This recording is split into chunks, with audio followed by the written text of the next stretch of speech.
Gente, vamos começar então o programa de hoje, infelizmente relatando que o prefeito licenciado de São Paulo, Bruno Covas, do PSDB, morreu aos 41 anos de idade neste domingo, às 8 horas e 20 minutos da manhã. Desde o início deste mês, Covas estava internado no Hospital Sírio-Libanês, localizado na região central da capital paulista, para tratar de um câncer no sistema digestivo com metástase óssea. O velório aconteceu no edifício Matarazzo, sede da Prefeitura de São Paulo, e foi restrito a pessoas próximas ao Tucano para evitar aglomerações. O corpo de Bruno Covas percorreu algumas das principais vias do centro da cidade até a Avenida Paulista, encerrando o cortejo na Praça Oswaldo Cruz. Por fim, foi sepultado na cidade de Santos, terra natal do prefeito, no mesmo cemitério onde o avô dele, Mário Covas, foi enterrado. Divorciado, Bruno Covas deixa o filho Tomás, de 15 anos de idade. A convivência entre eles foi mantida durante a campanha eleitoral, quando periodicamente o menino era visto ao lado do pai. Ô Vini, a relação dos dois foi algo que marcou bastante esse período, né? Foi, acho que ficou bem marcante mesmo, até porque o Tomás acompanhou, né, bastante esse processo do pai. A gente relembra aqui que teve até aquela polêmica do Bruno Covas ter levado ele naquela final da Libertadores, do Santos e Palmeiras, como um gesto de despedida mesmo, né, e de poder aproveitar aquilo que ele talvez já imaginava que seria um dos poucos momentos de felicidade que ele teria ali ao lado do filho, mas acabou sendo muito criticado à época porque a cidade de São Paulo tinha acabado de aplicar ali algumas medidas de distanciamento. Mas nós estamos vendo já algumas imagens, né, Paulo Matias, quem nos acompanha pelo YouTube e pela Panflix, do velório de Bruno Covas, né, na Prefeitura de São Paulo, depois percorrendo, né, as principais vias de São Paulo e aqui na Avenida Paulista, principalmente. A gente sabe que nós estamos num momento de pandemia, mas algumas pessoas, moradores, apoiadores, acompanharam, né, este momento de perto, prestaram ali a sua última homenagem, soltaram alguns balões, levaram algumas faixas e o corpo de Bruno Covas foi levado aí pelo veículo do Corpo de Bombeiros e o caixão estava ali com as bandeiras do Brasil e também com a bandeira de São Paulo. No velório, que foi restrito, como você disse, né, Paulo, a poucos amigos e familiares, quem estava presente foi o governador de São Paulo, João Dória, inclusive com quem Bruno Covas fez a chapa para a Prefeitura de São Paulo em 2016, né, chapa vencedora. O Dória acabou saindo, né, para se candidatar ao governo de São Paulo e o Bruno acabou assumindo a capital. Vamos ver o que falou sobre Bruno Covas, o governador de São Paulo, João Dória. Do meu amigo, meu companheiro, meu torcedor, vice-prefeito, prefeito, um grande homem público, um grande ser humano, um grande pai, um grande filho e um grande amigo. Mas deixa um grande legado, o legado da decência, da honestidade, da fraternidade, da paz, do equilíbrio, da vontade. E o legado também da defesa da democracia, dos mais pobres, dos mais humildes, dos desvalidos, dos vulneráveis, a defesa da sua cidade. Pois é, muitas lideranças históricas do PSDB se manifestaram. Uma delas também foi do ex-governador de São Paulo, José Serra, que também falou sobre esta perda importante para o partido. Vamos ver. Lamento muitíssimo essa perda tão precoce do nosso querido prefeito Bruno Covas, que vem administrando tão bem a cidade de São Paulo. Sua partida representa uma grande perda para todos nós, sua família, seus amigos, para todos os paulistanos, para todos os brasileiros. O ex-presidente Fernando Henrique Cardoso também se manifestou pelas redes sociais. A gente pode botar aí o tweet do FHC dizendo que com a morte de Bruno Covas, São Paulo perde um bom prefeito e o PSDB um bom quadro. Lamento pela perda tão jovem de uma vida, pela família e por todos nós que o respeitávamos e o tínhamos como um grande quadro político. O Guilherme Boulos, Paulo Matias do PSOL, com quem Bruno Covas fez uma disputa bastante respeitosa, né, que foi bastante elogiada, inclusive, no ano passado para a Prefeitura de São Paulo, também se manifestou pelas redes sociais, lamentando a morte de Covas, e ele disse o seguinte: tivemos uma convivência franca e democrática, minha solidariedade aos seus familiares e amigos neste momento difícil. Vá em paz, Bruno. O presidente do Brasil, Jair Bolsonaro, também pelo Twitter prestou a sua solidariedade aos familiares e amigos de Bruno Covas, né, dizendo que ele faleceu após uma longa batalha contra o câncer. Que Deus conforte o coração de todos, disse Bolsonaro. E o Ricardo Nunes, Paulo Matias, que agora assume a capital, Ricardo Nunes, político do MDB, fez a chapa com o Bruno Covas, assume definitivamente a cidade de São Paulo e todas as suas responsabilidades. Também se manifestou pelas redes sociais dizendo que a dor toma conta, perder um amigo, um irmão que é referência de integridade, companheirismo, generosidade, dói muito. O Ricardo Nunes, que também estava ontem presente no velório. E em nota, o PSDB ressaltou que Covas era a esperança ao país, que acreditava na política sem ódio e que num momento tão polarizado e com enorme vazio de lideranças, ele fará muita falta. Inclusive foi um consenso até, Paulo Matias, entre os cientistas políticos ouvidos pela Jovem Pan, de que Covas realmente era uma esperança ali de liderança jovem, uma perda de uma referência, um exemplo da vida construída a partir da política, né? Ele não tinha esse discurso antipolítico, apesar de ter feito chapa com o Dória, que tinha esse discurso, ele ia por um outro caminho, até pela experiência da própria vida, né? De ter nascido na política, de ter acompanhado de perto o avô Mário Covas, e era alguém que conseguia dialogar ali com direita, com esquerda, né? Ele tinha este compromisso com o diálogo e com a construção de um consenso. E só para terminar, Paulo, na última sexta-feira foi lida na filiação do Rodrigo Garcia, que era do MDB, né, o vice-governador de São Paulo, ele era do MDB, foi para o PSDB, e na filiação dele foi lida a última carta que Bruno Covas deixou. Lembrando que não é uma carta de despedida política, do Bruno Covas, tá? É uma carta política realmente que foi lida ali nesta filiação. A gente vai trazer alguns destaques desta carta, né? Primeiro, ele agradece ali todo o carinho, as orações e energias positivas que todos ali do partido enviaram a ele, e ele fala que estava seguindo a orientação, as orientações da equipe médica de cabeça erguida, enfrentando os desafios que a vida o impunha, né? E dizendo o seguinte: a luta é dura e árdua, mas não esmoreço e sigo em frente. E aí ele relata um pouquinho sobre esses últimos meses, né? Então ele diz assim, ó: esses últimos meses têm sido muito desafiadores para todos nós. A pandemia da Covid tem cobrado um preço caro dos brasileiros e vamos caminhando para contabilizar 430 mil mortos. Uma tragédia sem precedentes que já deixa e vai deixar muitas marcas na nossa história. As consequências são catastróficas. Vidas interrompidas, famílias em sofrimento, negócios em dificuldade, desemprego, pobreza e, lamentavelmente, a fome. Faço esse preâmbulo, pois é exatamente o que se trata o dia de hoje. Política. A solução para os nossos problemas só será enfrentada pela via da política, pela via democrática, pela seriedade com que os governos trabalham e realizam políticas públicas. Em contraposição ao governo federal, que vem desdenhando da vida e da saúde dos brasileiros ao longo da pandemia, o PSDB de São Paulo e seus aliados vêm demonstrando na prática aquilo que é sua vocação: responsabilidade pública, colocar a população, sobretudo mais pobre, em primeiro lugar, cuidar de gente, fazer um trabalho técnico e baseado em evidências e na ciência, tomar atitudes difíceis e enfrentar as adversidades sempre com respeito, dignidade e defendendo a democracia. E talvez a gestão da pandemia, Paulo, tenha sido o grande marco, o grande símbolo da gestão do Bruno Covas, que não tem nenhuma marca assim tão considerável que você lembre de cabeça, né?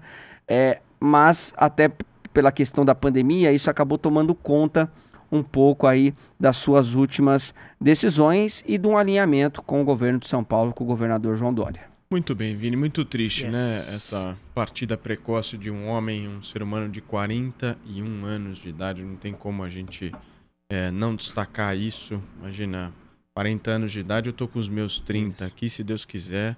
Quero fazer muitos planejamentos. Você pode falar que ele morreu no auge da carreira política dele. Morreu no auge da carreira. E assim, eu queria fazer alguns destaques, Vini, antes de passar para o nosso Zé Maria Trindade, para o Joel e para o Adriles. O Bruno era um cara de duas faculdades, né? Vale a gente destacar isso porque você se formar numa faculdade Direito e como São economia, né? Francisco já é uma coisa dificílima, né? Agora, você fazer ao mesmo tempo uma São Francisco e uma economia na PUC é de se valorizar o esforço que ele teve na área da formação dele. Ele foi um cara que se separou da mulher, jovem, enfim, acabou ficando solteiro. Desse casamento construiu o filho, como a Adriles gosta de dizer, né? Construiu o filho nasceu desse casamento com a Karen, que é a ex-esposa dele. Mas eu queria fazer um destaque que existem 2 Bruno Covas diferentes aí. E quem for acompanhar as imagens dele mais do passado, e aí eu me refiro a 10 anos atrás, 15 anos atrás, 12 anos atrás, vê a diferença no tratamento que ele deu, inclusive para o corpo dele, para as ações de vida dele, para o divertimento dele, porque sempre foi um cara que estudou pra caramba, ralou pra caramba, se tornou deputado muito cedo, extremamente cedo deputado. Então a maturidade ela veio acompanhada dessa pouca idade que ele tinha, né? E ele acabou, na minha avaliação, perdendo um pouco do que é a essência da adolescência, do que é a essência de uma pessoa jovem, que é você se divertir, sair, enfim, e poder fazer aquilo que você gosta. Tem uma pessoa, e aí eu falo porque eu conheço essa pessoa, que eu acho que foi responsável por essa mudança significativa na vida do Bruno. Se a gente for analisar esse Bruno que está passando nas imagens agora para quem nos acompanha pela Panflix, é um Bruno Covas mais magro, é um Bruno Covas que já estava em tratamento no câncer, mas tem uma fase dele em que ele está de barba, ele está muito mais magro, visivelmente é uma pessoa que vai na academia todos os dias, que se cuida mais da saúde, enfim. Essa pessoa é o Gustavo Pires, que hoje é o atual secretário executivo dele, assessor especial dele, e eu acho que foi um divisor de águas na vida do Bruno. Enxergando assim um Bruno do passado mesmo, que era aquele cara gordinho, que não se cuidava, era o famoso nerd, né? E, enfim, não tinha muito relacionamento social com outras pessoas, que era um cara mais introspectivo. E aí você tem uma transformação grande quando ele passa a conhecer esse rapaz que, para mim, foi um dos grandes responsáveis por essa mudança no estilo de vida do Bruno. E aí veio, em seguida, a infelicidade dele descobrir através de uma erisipela, né? Foi uma coisa assustadora, né? Ele estava com dor no pé e aí foi lá no médico e viu que era câncer, e aí começou a batalha, que é uma batalha, enfim, duríssima, que só quem passa por isso sabe bem como é que é. Mas eu acho que são fases, né, do Bruno Covas, são fases que ele foi se transformando ao longo do tempo e que, infelizmente, aos 41 anos a gente tem que dar essa notícia aqui da partida dele. Mas eu quero ouvir do nosso Zé Maria Trindade, o que você acha, Zé, dessa partida, o que representa isso para o PSDB? O Bruno era um cara que era considerado a grande renovação do partido. Como é que fica o partido agora? Eu queria que você trouxesse informações para a gente. Eu convivi com o Bruno Covas aqui em Brasília quando ele era deputado federal, né? E pude ver, principalmente, o que me chamava a atenção, o relacionamento dele com os colegas parlamentares, o jeito que ele relacionava, né? Muito importante. O Bruno Covas, ele é aquela ligação importante do PSDB de antes e o PSDB atual, que a gente vê que está passando por uma reformulação importante, uma mudança de visão, uma mudança, inclusive, de quadros, e ele significava esta relação aí da política tradicional com a nova proposta de fazer política. É uma perda importante. Eu queria, Paulo, você falou muito bem aí, eu endosso as suas palavras, humanizar, né? Humanizar esse problemão que algumas pessoas estão enfrentando.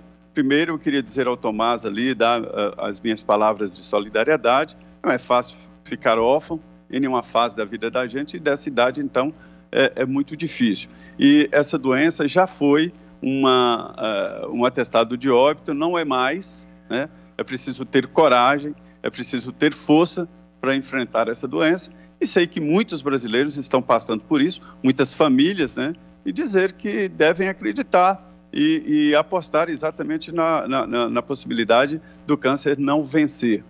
É muito difícil, sei que é muito difícil, mas mudou, o mundo mudou e o câncer já não é mais um atestado de morte. Politicamente, essa representatividade do Bruno Covas é um alento, e o discurso vem no sentido de que, em algum momento, esse binário aí de um lado e de outro tem que ser quebrado, né? E ele representava exatamente isso, e me surpreendeu demais a maneira de fazer a campanha nessa reeleição e vencer, né? Com esse discurso mais vamos dizer, não é de ideologia de centro ou de esquerda, é o jeito de fazer política, e isso que parecia que estava em extinção.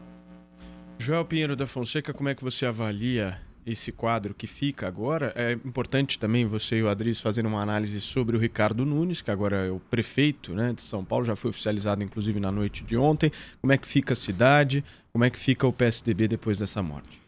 Pois é, Paulo, o Bruno Covas, nessa morte tão prematura, jovem ainda, né? Vi aí 5 anos a mais do que eu só, uma pessoa jovem. E deixa um legado de uma forma de fazer política. Quanto aos méritos dele como prefeito, olha, acho que teve acertos, teve erros, era alguém tentando, alguém que algumas vezes voltou atrás de alguns pontos. A gente discutiu muito várias medidas dele aqui ao longo do ano passado, na pandemia e tudo mais. Mas o jeito dele de fazer política, isso eu acho que com certeza permanece como um dos seus principais legados. Porque era um homem, um político equilibrado, razoável, que buscava construir num Brasil que cada vez mais está polarizado, extremista, cuja principal ação e manifestação de muitos políticos é apenas tentar destruir o outro lado para assim angariar uma base de seguidores fanáticos. O Bruno Covas definitivamente não era isso. E ele não era isso nesse cenário, é difícil então. Então como é que você faz? Olha, ele mostrou, pelo menos na cidade de São Paulo, foi possível, com uma campanha limpa, com uma campanha de discussões propositivas, que não é uma campanha boazinha, ataca o outro lado sim, mas sem maré e enchente de fake news, sem discurso fanatizante, sem discurso de ódio, propõe, engaja a população e conseguiu aí o apoio de uma maioria da população de São Paulo. Mostrou que existe um caminho viável para uma política de equilíbrio, de diálogo, de construção e de discussão propositiva. Esse eu acho que é um legado que ele deixa. Vamos ver o Ricardo Nunes, Paulo. Eu conhecia muita gente que usava o Ricardo Nunes dizendo, olha, não vote no Covas, porque se assumir esse vice, ele é péssimo. Eu não tenho muito o que dizer dele. O Boulos na campanha falava isso. Falava uma declaração, bastante o ataque ao vice. Deu uma declaração ontem de que ele vai seguir tudo que o Bruno Covas estava fazendo, não vai haver nenhuma mudança, eu não acredito, nenhum secretário, mas isso é muito difícil. Eu não acredito.